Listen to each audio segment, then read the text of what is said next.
Aujourd'hui, vous laisserez votre enfant aller manger chez le voisin ou dans la maison d'à côté. Vous ne le ferez pas. Les pauvres voisins seraient accusés de potentielle sorcellerie, n'est-ce pas? On ne connaît pas son état d'âme. Ça vient d'où ces bêtises? Ça ne connaît pas son état d'âme. Vous connaissez l'état d'âme de votre boss? Votre patron, celui qui vous emploie, vous connaissez son état d'âme?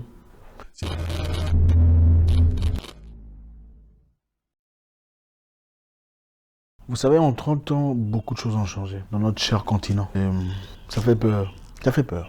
Ça, il y a le temps, pour ceux qui savent, en tout cas, pour ceux qui sont un peu plus vieux, le temps, on se connaissait tous. Dans nos quartiers, on se connaissait tous.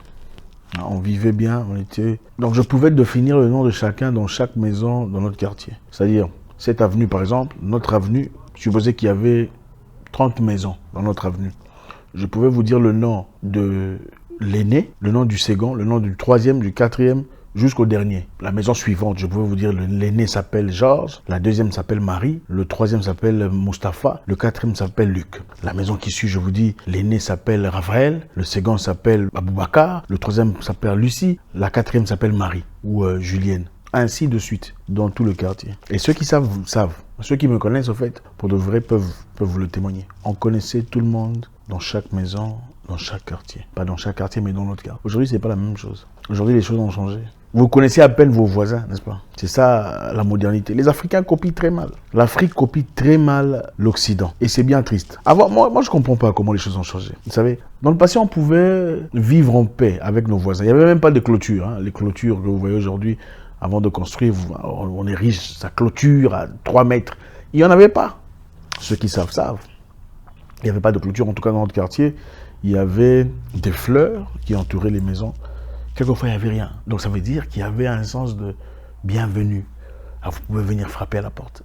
Vous pouvez venir toquer. Vous pouvez venir parler. Vous pouvez venir manger. Oui, c'est vrai. À l'époque, on mangeait chez nos voisins sans difficulté.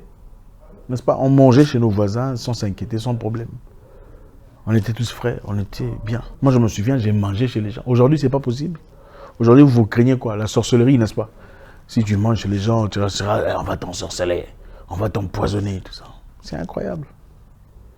On a grandi dans un environnement très sain, un environnement propre.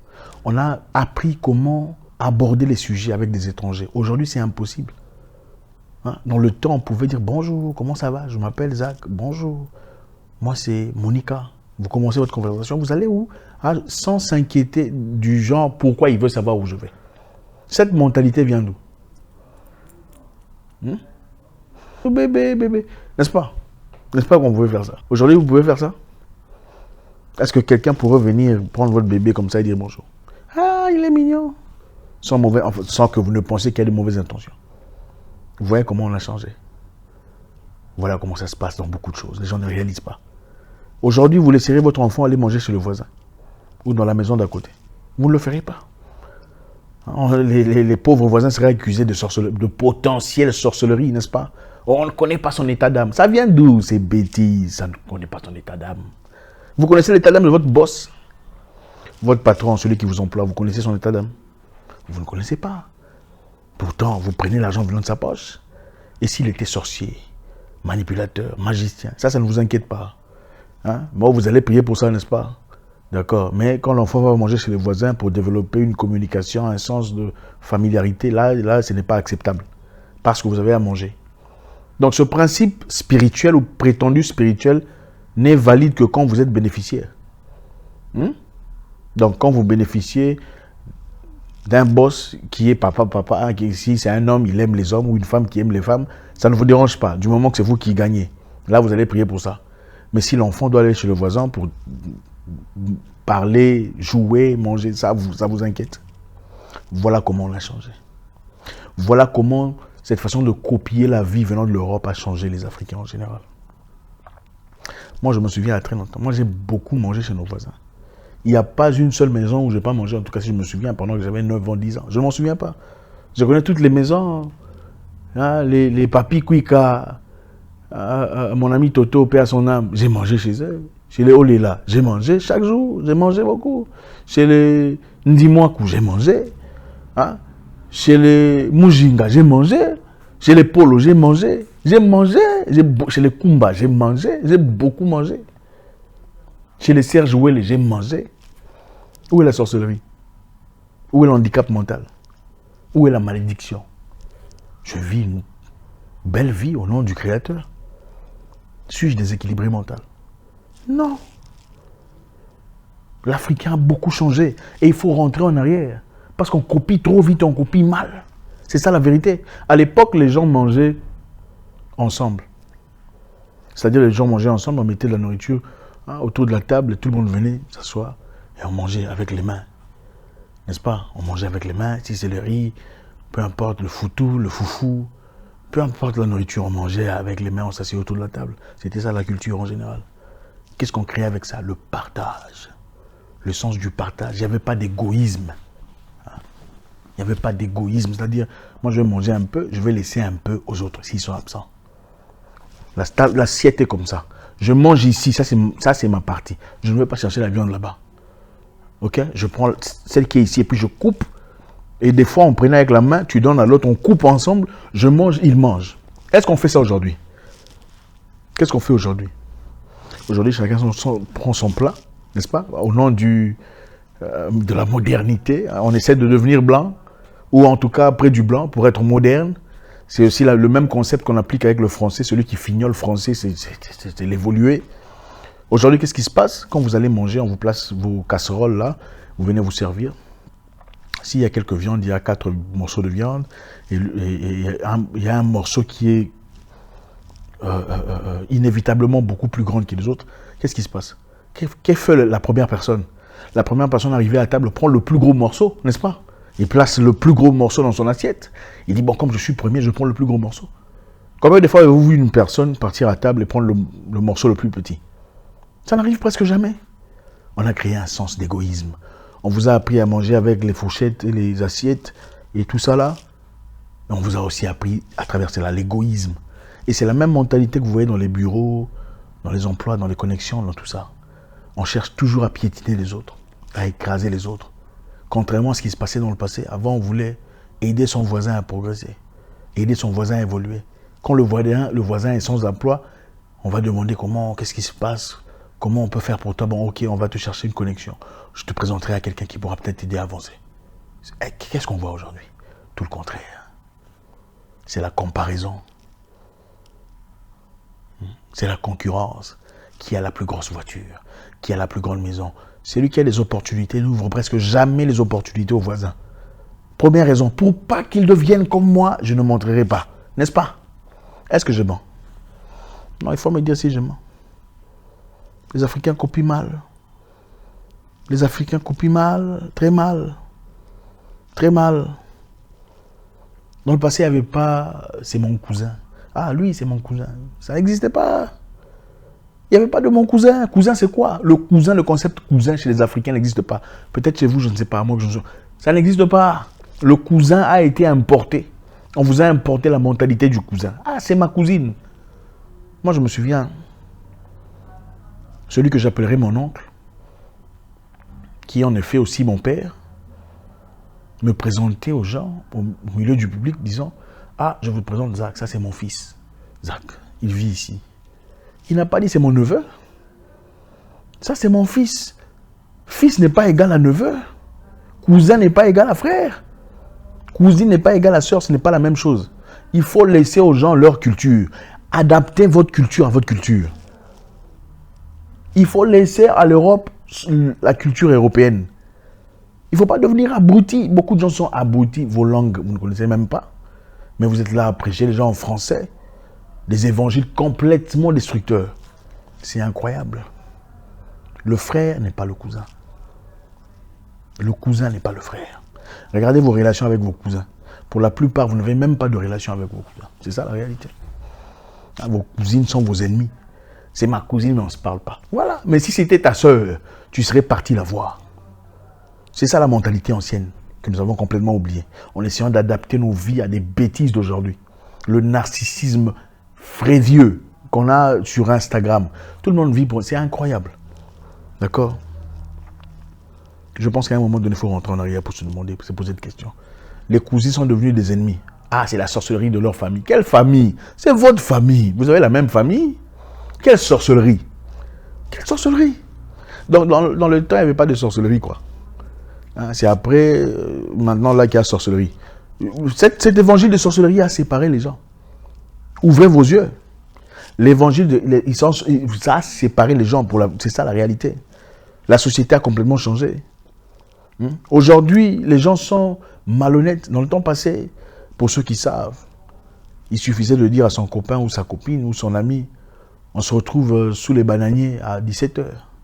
Vous pouvez être certain qu'avant 17h, la personne sera là. Sous les bananiers en train d'attendre. Pas besoin d'apprendre, il n'y avait pas de téléphone. Pas besoin d'appeler au téléphone. Eh, mon cher, tu viens toujours. Ça n'existait pas. On n'avait pas d'option. Les gens étaient les hommes de parole. En Afrique, je parle. 17h, c'est 17h. Oh, ça n'existait pas, ces histoires-là. Parce que les gens étaient vrais. Et même les lettres qu'on écrivait à mon cher, je t'apprécie, tout, c'était scellé sur un papier, indélébile pour la plupart. Donc les gens écrivaient vraiment ce qu'ils pensaient, contrairement à ce qu'on voit sur vos histoires ici.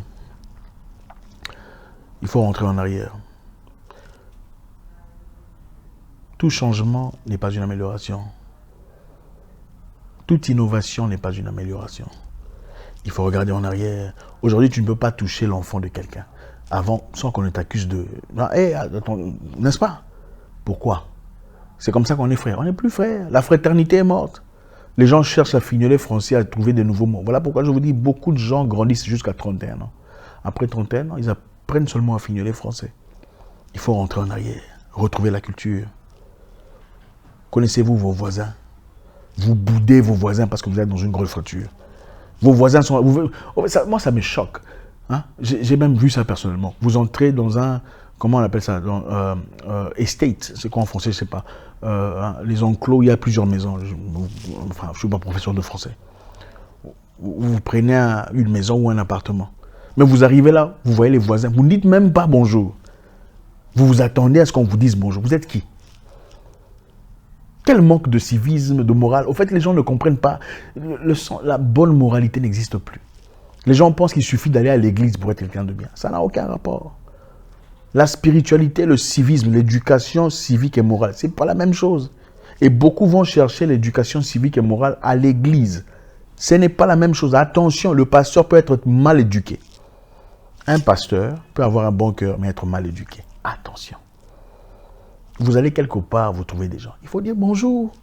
C'est votre responsabilité. Moi, je m'appelle Mamita. Je suis nouveau. C'est comme ça que ça se passe. C'est vous qui vous présentez. Ah non, il me boude. Il ne t'a pas boudé, c'est toi qui as un mauvais caractère, mauvais comportement, impoli, mal éduqué.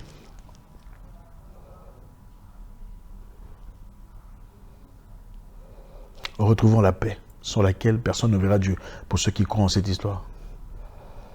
Cherchons les bonnes amitiés, les bonnes correspondances, une bonne façon de vivre avec les gens. C'est comme ça qu'on vit dans la vie. L'Africain, regarde en arrière d'où tu viens. Vos langages, vous ne connaissez pas. Vos langues, vous ne connaissez pas. Vous parlez très bien français, vous pensez que c'est ça l'aune de l'intelligence. Il y a des gens qui sont très intelligents en Swahili, très intelligents en Mélinké, très intelligents en Zoulou, super intelligents. Pendant que toi, tu parles français avec un quotient intellectuel trop bas, de 18. Tu parles très bien français, tu sais très bien répéter ce qu'écrit le français, mais avec un quotient intellectuel de 18. Pendant qu'il y a un monsieur quelque part qui parle sa langue maternelle, mais extrêmement intelligent. Quotient intellectuel haut, quotient émotionnel haut. Et ce qui me déplaît encore de plus, c'est quand tu parles de ces histoires, de cette forme de spiritualité qui a déséquilibré la société africaine. Il y a des gens qui viennent vous dire avec leur spiritualité, « Ah non, tu ne comprendras pas, tu es encore bébé d'esprit. » Avec une condescendance fiévreuse. C'est incroyable. C'est ça. Le manque d'intelligence, c'est en effet, quand tu penses savoir au-delà de tout le monde, c'est ça le manque d'intelligence. Quelqu'un disait, une personne sage et intelligente sait qu'il n'a pas tout compris. Mais un abruti pense qu'il a tout compris après avoir lu un livre spirituel. Tu lis un seul livre, tu penses que tu as compris le monde. Tu n'es pas intelligent. Qui a écrit le livre là? C'est venu d'où? Ça a commencé quand? En quelle année? Tu connais l'histoire. Pourquoi tu pries le dimanche et pas le samedi? Qu'est-ce qui s'est passé? C'est quand le sabbat? Dimanche ou samedi? Vendredi? Qui connaît? Comment? Ok. Il faut s'instruire. Il faut comprendre. À un moment donné, il faut savoir que le Créateur nous a donné un cerveau. Et ce n'est pas pour rien. Il nous a donné un cerveau pour s'en servir. Et il faut s'en servir. Il ne faut pas fuir la réalité disant ça, tu ne comprendras pas. C'est un mystère. Il n'y a pas de mystère. Il y a un cerveau pour réfléchir. Il y a des réponses pour chaque élément que vous cherchez. La seule réponse, c'est que vous n'avez pas lu. C'est ça. Il faut dire, je n'ai pas lu, je ne suis pas informé. Il ne faut pas dire que c'est un mystère. Les mystères ou les choses qu'on ne comprend pas existent. Mais vous ne comprenez seulement pas parce que vous n'êtes pas renseigné. Retrouvons l'Africain dans sa nature, le respect de sa culture, l'amour de sa coutume. C'est vrai, tout ce qu'il y a dans la coutume n'est pas mauvais, n'est pas bonne. Mais tout ce qu'il y a dans la modernité n'est pas bonne. Jeter complètement sa coutume au nom d'une connaissance nouvelle est complètement absurde. Manque total d'intelligence. On se disait bonjour dans le passé. On connaissait nos voisins. On était bien sympathiques. On mangeait chez nos voisins. On avait une très bonne relation. Les gens divorçaient moins dans le passé, avant d'aller faire ce que vous faites aujourd'hui. Je vous dis la vérité. Je m'en fous si ça vous gêne. Dans le passé, beaucoup de gens ne divorçaient pas. Ils savaient comment se battre pour leur mariage. Aujourd'hui, les gens divorcent. Ce n'est pas parce qu'ils ont découvert un droit nouveau. Oh, on a le droit de divorcer, on a chacun le droit de travailler. Absolument pas. Ça, c'est vos excuses à 2 balles pour justifier cette bêtise qui règne aujourd'hui. L'orgueil, la prétention, qui était probablement presque inexistante dans le passé. Aujourd'hui, c'est tout ce qui règne. Le narcissisme, c'est moi qui suis mieux que tout le monde. On mangeait ensemble, on se connaissait, on se visitait sans nécessairement avertir. Et c'était pour le bien. Il n'y avait pas de ressentiment, pas de condescendance. On connaissait nos voisins. Nos cousins étaient nos frères. Que nos cousins redeviennent nos frères. C'est là qu'il faut commencer. Que le papa de l'autre redevienne ton papa, pas tonton. Il faut arrêter ces bêtises. Mon papa, ce n'est pas ton tonton. Les tontons sont en France. On dit papa Mouekassa. C'est ce qu'on dit chez nous. Je ne sais pas chez vous, hein. Papa Mouekassa. Ce n'est pas tonton Mouekassa. Ce n'est pas ton tonton. Il faut laisser votre tonton là-bas chez vous. À Marseille et à Bordeaux. La maman de l'autre, c'est ta maman. Maman. Maman, c'est mieux que tantine. Moi, je me souviens, un ami très proche. Patrick Mbakata. Une fois chez lui, sa mère m'a servi à manger. Maman, notre maman. Elle m'a servi à manger, j'ai dit merci tantine. Elle m'a corrigé. Non, je ne suis pas ta tantine. Je suis ta mère. Je dis oh, ok. Avec beaucoup d'amour. Ça m'a touché.